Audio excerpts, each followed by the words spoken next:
Mike Davis was in line for a decent workload in Atlanta this season. Last year in Atlanta, Todd Gurley managed to find the end zone 9 times on over 200 touches.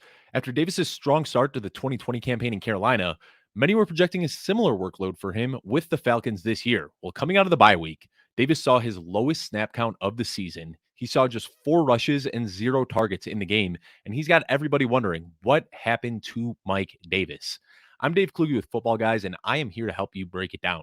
Be sure to subscribe to our YouTube page at youtube.com/footballguys to see these quick hitting shorts coming at you almost every single day throughout the NFL season. Prior to last year, the casual fan didn't even know who Mike Davis was. After bouncing around from San Francisco to Seattle to Chicago, Davis hadn't really done much in his career.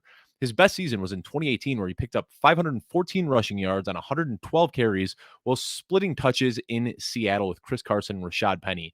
In 2019, he split time between Chicago and Carolina, but that year he only saw 13 rushes and 8 targets throughout the entire season.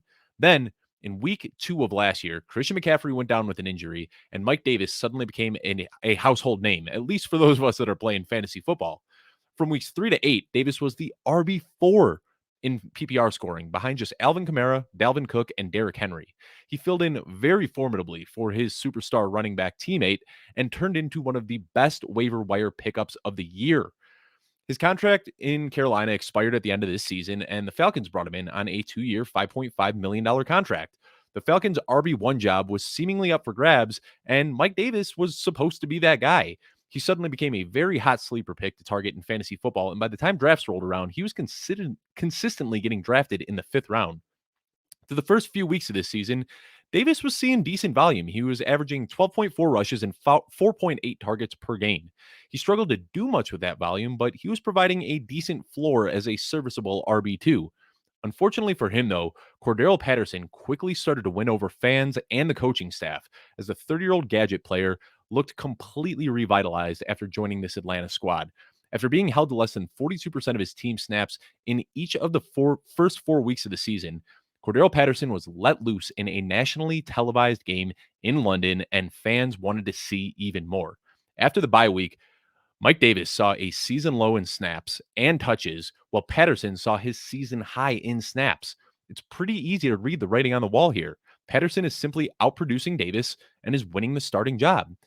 Using yards per attempt as an efficiency metric could be a little dangerous, but considering they're both behind the same O line, it's worth mentioning that Patterson is averaging a full extra yard per carry. He's averaging over twice as many yards per reception, and despite having those limited reps to start the season, he has found the end zone 3 times as often as Mike Davis has. Looking back at Mike Davis's history in the league, it's clear that we weren't drafting him this year in fantasy football because of his talent, but we were drafting him for his perceived opportunity.